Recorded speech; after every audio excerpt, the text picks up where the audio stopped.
Yeah, so here we are today. I'm here with a pal of mine, John Pal Fitzgerald, and we're going to have a little chat. We're going to take you through a few little details about this guy. He's currently changed his life around. I hadn't seen him for years. I met into him recently. He's completely changed his life around, and he has got some big things coming up for him in the future. So yeah, so we're going to talk about that. So yeah, so would you like to give us a little idea about yourself, your family life and so on? Yeah, well, it was just, I just going a bit of hope to the boys there, anyone that grew up in a hard situation, you know what I mean? Anyone that grew up with the deck stacked against them, let's say.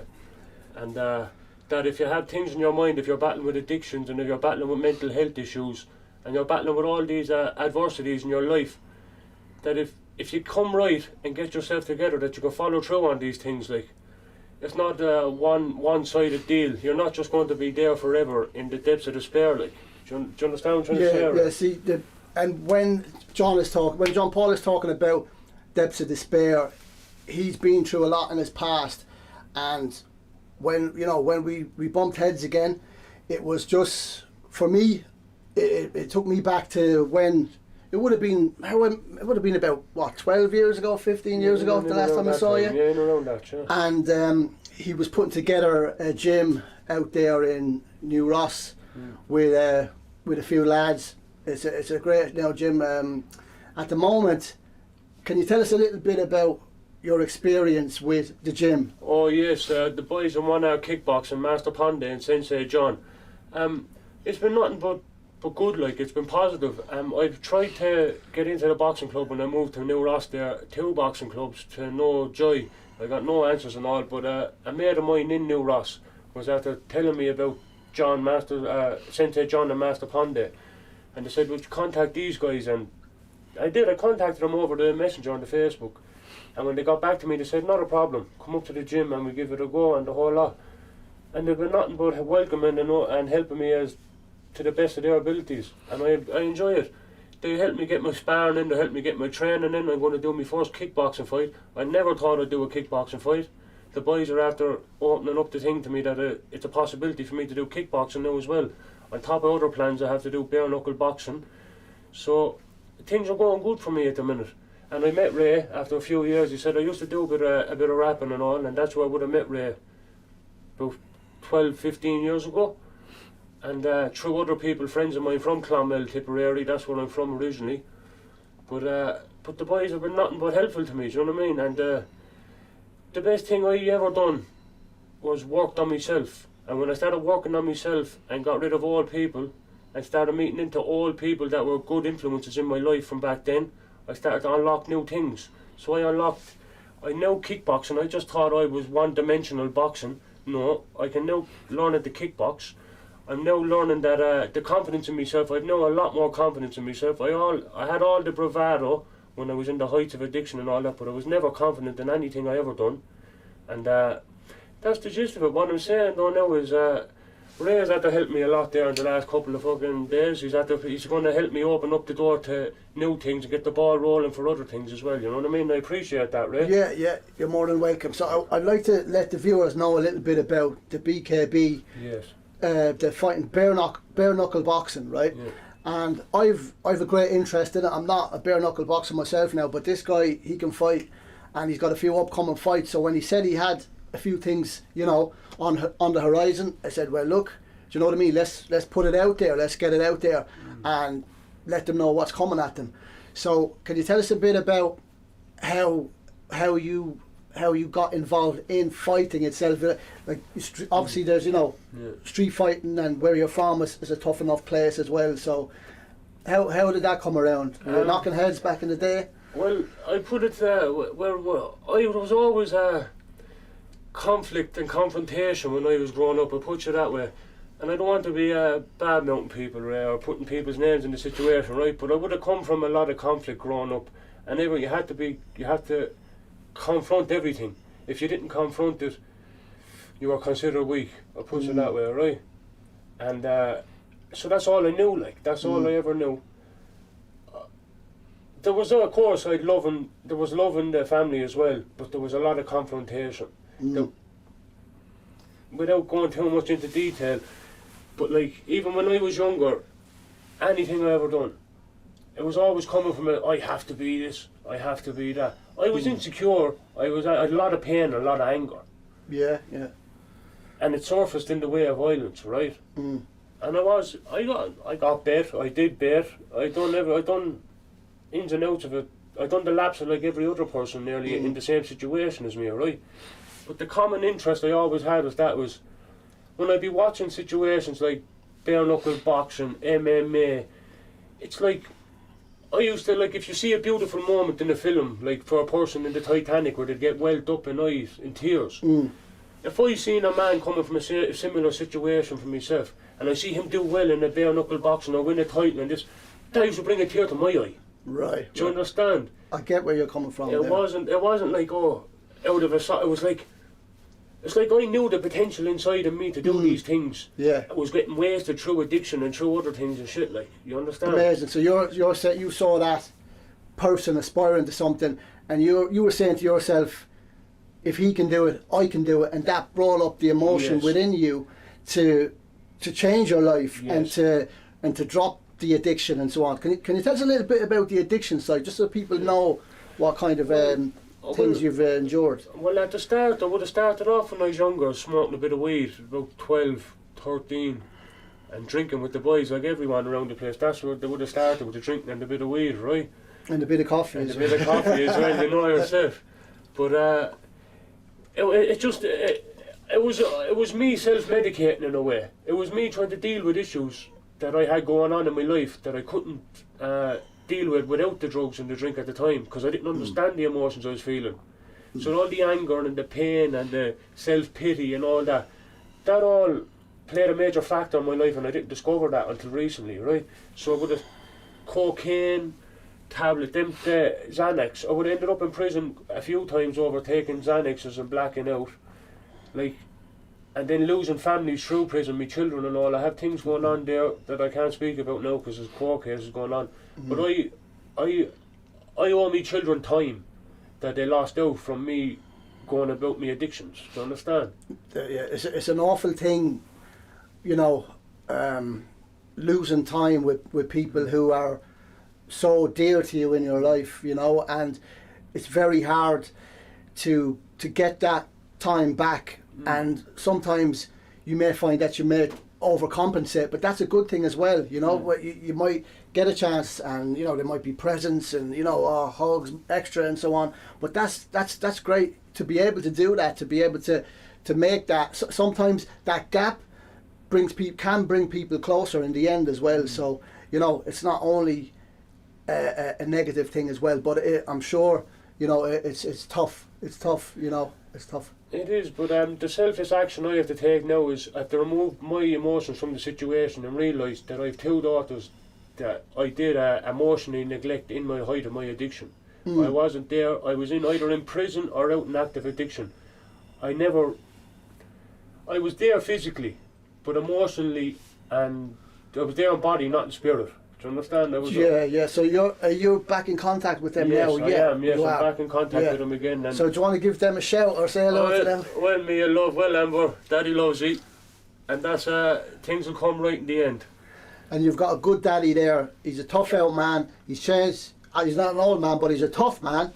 And you know what? He's changed his life around now, and everyone deserves a chance. Everyone deserves a chance, and it's great to see things coming together for this man, because from the time I saw him, however long ago, 15 years ago, he was over 20 stone. Yeah. And now, when I saw him, he was in, you know, shadow boxing in the gym and so on. It's not easy to knock. What weight did you say you are now? 15 stone 3. So he's knocked off, not far off. 7 stone. 7 stone. Yeah. 7 stone. Like, that's approaching 10 stone. Like, that's a lot of weight. Like, I see this belly pouch, this daddy belly pouch I have. I cannot move it for the life of me. You know what I mean? I cannot move that for the life of me.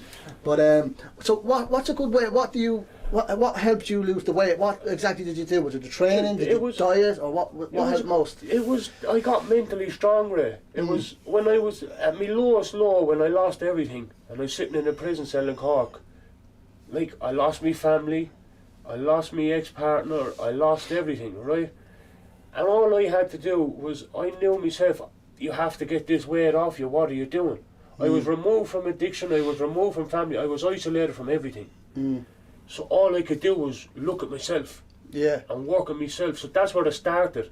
I was in and out of addiction after coming out of the prison that time. Yeah. But that's when I started to reflect on myself more. I wasn't worrying about everything else outside of me. It's like all I have left to concentrate on now is me. Yeah. So are there systems inside the prisons, any of the prisons that you've been to, that do help, or how would you describe that? What would change? What would be better? I put it to this way: there's a lot of drugs in the prison, right? And the system itself, it's not catering to people. It's just to keep them there and then get out. That's my personal opinion. You understand? So it's not built. You're saying it's not built to help. No. It's only built just to house people who have committed a crime, and once that time is done, then they're released, and there's nothing changed. So that is something in itself that needs to be changed. Yes, they have a schooling system up there, let's say, but like, it's not effective. Like, it's not. It's just to pass away 2 or 3 hours a day and go in and do a bit of painting or a bit of this or a bit of that. It's not dealing with the root of the problem. You understand? The root. Misunderstood people. They're not there to deal with the underlying issues. And what do you think would help in the prison system? If you could talk to the governor of the prison there now and say to him, "Look, Governor, this is what needs to change," what would you say to him? To revolve more things around addiction, helping with fellas with addictions, because the prison is a lot of people dealing with addictions, like, and opioid addiction in particular. There's a lot of opioids floating around the prison, and they're like heroin exactly. Do you understand? So if you were to start bringing, there's some meetings, AA meetings, alcoholic meetings, and all come into the prison, right? But if they were to start bringing in more weekly meetings and more groups of people from the outside to the inside, and not just, I get out of the cell for an hour if I go up to this meeting. Do you understand? So if they were to employ more of an addiction, help towards addiction, instead of just locking people up with addictions, it'd help a lot more, I reckon. Do you understand? Right, so the people, as you say, who are going in, it's just like a revolving door. Yes. They're just bringing them in, hold them there for a while, and then just put them out the other door. Exactly. So there's no help, there's no assistance, there's no, like, the person has to work really for themselves and fix themselves, which is what you've done, which was, you know what I mean, which was so amazing when we bumped heads that time over in the gym, and it's partially why we're here. Can you tell us a little bit about the fights as well that you mentioned that you have coming up? Oh yes, I have in April I have a fight guaranteed. I'm not sure of an opponent yet and everything, but there's a mate of mine coming from England in December, and he's going to do a bit of sparring with me, see where I'm at, and he's going to get me a fight in April 24, at the end of April, he reckons. When that's set in stone, I'll be telling Ray the whole ins and outs of the details. There's a thing in Cork going on. I'm trying to get on that card. I've shown you the messages of that before. I'm trying to get on that card, and if I can get down to 90 kg, I reckon I have a good chance of getting on that card. I have a kickboxing fight on the 11th of November, the best of the best with the 1 Hour Kickboxing Club. So I have a couple of bits coming up. I have a couple of things in motion, Ray, do you understand? And Master Ponde and Sensei John, best in the world, the minute they see me, they see potential in me. Do you understand? And that's I find it hard to accept good things been said about me all my life. Do you understand? It's turned your whole experiences from your life on its head. But for that to happen, you have had to change yourself as well. So if you would have went in there 10 or 15 years ago, it might have been a different story. But this is all your hard work as well. So now you're reaping the benefit of the rewards. You know what I mean? Reaping the rewards of what you've done, you know what I mean, which is incredible, man. Like, you've really just turned it on its head. And I'm, to be honest, personally now, I'm really looking forward to seeing these fights. Oh yes, I'm really looking forward to seeing what you're able to do, and I know you're going to release out a lot of all that pent up stuff that's inside all those years of frustration and so on. You're going to be able to let it all out on your opponent. He's not going to know what's hitting. And I know that for a fact. It's I have the confidence now to sit here and talk about these things like that. I'm confident in my abilities that it would be no pushover anyway, I'll put it that way. I cannot. I can now accept. I still feel uncomfortable when I'm getting these good things said about me. Do you understand? Because I had this self-belief in myself that I was the lowest of the low. And when you tell yourself something so long, that is what you start to be like. The mind, the body follows the mind. So if the mind, I was in an unhealthy state, 20 odd stone. So my mind in turn was in an unhealthy state. But when my mind got better and I self-reflected on myself, and I always had an interest in fighting. There was always, as I said there, I used to well up when I see fellas doing it, and I'd be thinking to myself, I am wasting myself. I'm here at 22 stone wasting when I could be doing what these fellas in a similar situation are doing. Do you understand? For instance, Danny Christie, he's a bare knuckle light heavyweight champion for BKFC in England, right? That man has a very similar story to myself. He would have come from, like, I never lived in one house longer than a year. I would have lived in 30 different situations growing up. Do you understand? My mother would have moved us all over the country, all over England and Ireland. I never had stability. Stability I realise now stability is a big thing for a child or a young fella growing up. If you don't have any stability, it's unmanageable and uncontrollable. So that's the situation I was in. But the following up, like, I find peace in combat. When I'm watching combat, studying combat, involved in combat, I find a peace of mind in it. If that makes sense to you. So have you got some people, say for instance, if I was to say to you, who would you, if I didn't know anything about bare knuckle boxing, who would you say to me to go and check out and have a look at? James McRory. Is he Irish? He's UK? English, yeah. But Irish traveller descent. Right. James McRory, he was a BKB champion as well. James McRory, Bobby Gunn, he was an American. He would have been over here doing a lot as well. Danny's Christie, that's what I was just talking about there. Yeah. And the likes of Davy Joyce and Joe Joyce and Cowboys Michael, they were all, whatever way you look at it, they were all involved in bare knuckle combat. Yeah, from the outset. Exactly, and making a living from it. Like, you're given a certain set of skills in life, right? You're dealt a certain deck of cards in life. You're dealt a certain hand, right? Use it to the best of your ability. Yeah. If you can get a pay from that, that's you pursuing something that you enjoy for money. So that's what, like, I wouldn't have thought any of this in the height of it when I was taking cocaine, taking Xanax, drinking, smoking. I wouldn't have thought, like, I wouldn't have seen that as an avenue to escape all this. But now I'm in a bit of headspace. It's an avenue all the same. Some people might say unorthodox, but it's after helping people that they come to terms with what they have and what cards they're dealt and the abilities and the skills they have to better themselves. So that's what I'm going to pursue now. I'm going to pursue it, and then with, please God, a bit of luck that we'll make a few quid in the end of it. You know what I mean? If you're watching this anyway, any McRory or any of the lads there that would be mentioned, keep an eye on this fella.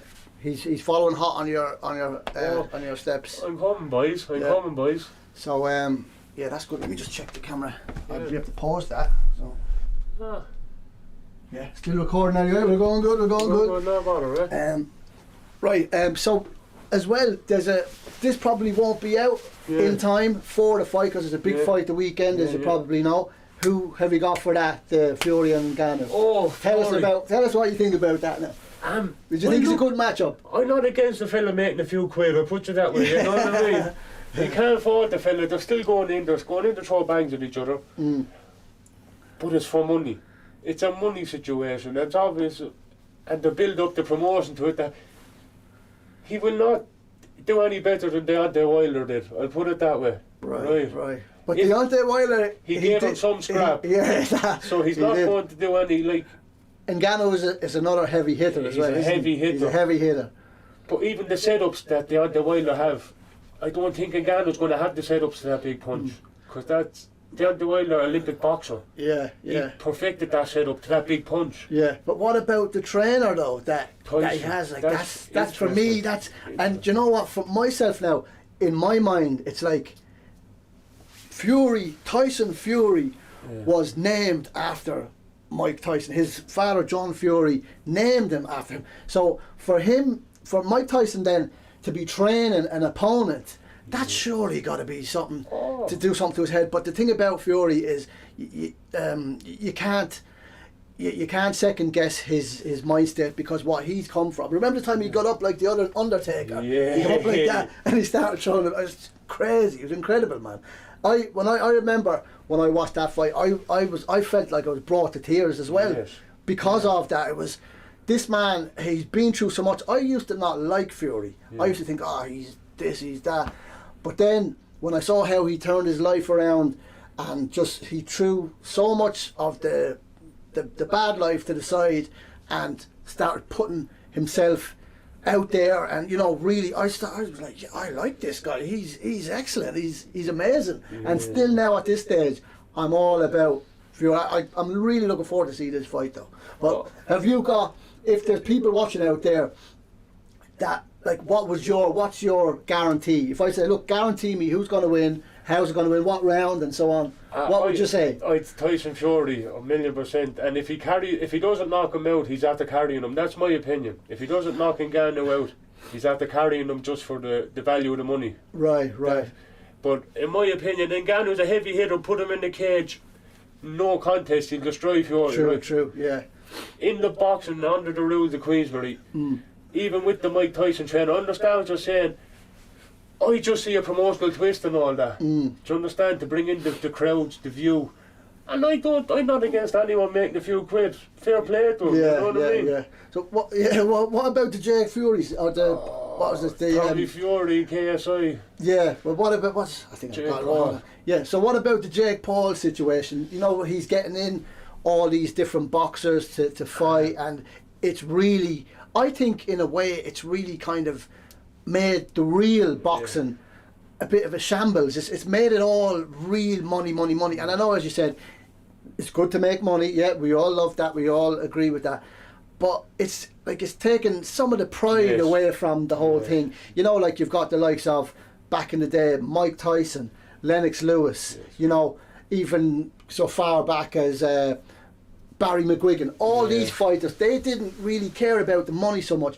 They just wanted to be the top. They would fight whoever was in front of them, whoever was a little bit above them, and they'd crawl up the ladder to fight the better and the best and the best, and that's the way it went. But now it's all kind of, it seems like a bit of a circus. What do you think about that? It is, and 100% right, because like them boys you mentioned there, like Tyson and all, they had no option but to fight. Like I was talking about a while ago, their one avenue to success was properly fight. Yeah. Jake Paul had the Disney, the KSI had the YouTube. Yeah. They all had other avenues of money and just jumped on the ship. Yeah. So it's taken away from the boys that are breaking their bollocks all their life. It really has. And for me, looking back, like, Muhammad Ali, you would never really see kind of like Muhammad Ali fighting, I don't know, some kind of actor or something like that. Like it's kind of a bit crazy, lads. So for any of the boxing promoters, Frank Warren, any of the lads out there, come on, like, bring it around, bring it back around. You know what I mean? Bring it to how it was. It's okay. You've all got the money already, but us people, we want to see the action. We want to see the proper fight. We want to see people crawling the ladder and really striving for success, and not just showmanship and jumping around in front of the next rich guy so that they can all get richer. Let's get down to it, the nitty gritty. And this fella is a nitty gritty fella. Do you know what I mean? So that's what we like to see. We like to see boys that have the fight in them, not people that are hungry, people that want to go in there and they want to put their body on the line and not just hype it up and then hug each other. You know what I mean? Yeah, the hunger. We need to bring back the hunger. Bring back the hunger. Bring back the pride to boxing. You know exactly. What I mean? Yeah. Because at the minute, it's not where it used to be. I'll put it that way. You know what? It's like as I said earlier. It seems like it's a bit much of a circus at the moment, and they're not going to care what we say. You know what I mean? They're not going to care what we say. But it is a little bit of a circus out there. And it's the real serious guys who are starting at the bottom, working their way up to the top, who are the real ones to watch. You know what I mean? And we want to see the big fight. Who would you say we'd have for the? Now this is a good question. Now I think Tyson Fury, Usyk. No, see, I'm going to be biased because I can relate a lot to Tyson Fury coming back from situations and all, like, right? But doesn't take away from Usyk is a serious world-class boxer, right? He's after beating the likes of Anthony Joshua, he's after working his way up different weight classes, he's after winning different amounts of titles. Like Tony Bellew is a world-class boxer. He beat Tony Bellew with ease, more or less, you understand? And then he moved on up to the heavyweights, and he bet heavyweights with ease, more or less. Do you understand? The second fight with Joshua was a bit closer, but the first fight he bet him with ease, right? I'm going to lean towards Tyson because of the reach and the size advantage and the IQ of boxing, but that doesn't take away from Usyk has a high IQ of boxing too. Yeah, yeah. Usyk is a world-class competitor. And fair play to the two of them. Yeah. But I am looking forward to, like I said there, that's another one to look out for, yeah. That is a fight. Yeah. I think Usyk though is the type of boxer, he'd use more styles, he'd be more willing to stay outside, to jump in, slip in and give a couple of jabs and so on. Whereas I think for Tyson to win that fight, I was watching a couple of videos on YouTube there, and all he was saying that he needs to do to Usyk is to just land on him, put his whole body weight on him, you know what I mean, and just land on him and push him down and push him up against the ropes and just all day long. And I think for me Tyson Fury has it. And as you mentioned, the size difference, that type of size difference is like, it's a huge size difference. It's a huge. The only person who I've seen back in the day that could overcome any kind of size difference like that was obviously Mike Tyson, where he was taking out big lads left, right and centre. But for me, definitely I think Tyson. But you're on about Mike Tyson, big lads. Mo Green, did you ever see that fella Mo Green? He was a gang leader and Mike Tyson fought him. And he was another big size. I know the guy you're on about, yeah. And he eliminated through footwork and slipping under the jab. Mike Tyson was the only one of a few that could do that I've seen. I agree with John now, 100%. Right? But I don't see Usyk taking that approach. I don't think it's in his style. No, it's not. It's just not. I mean? And you know what? I think even if he tried that with Tyson, that would work out.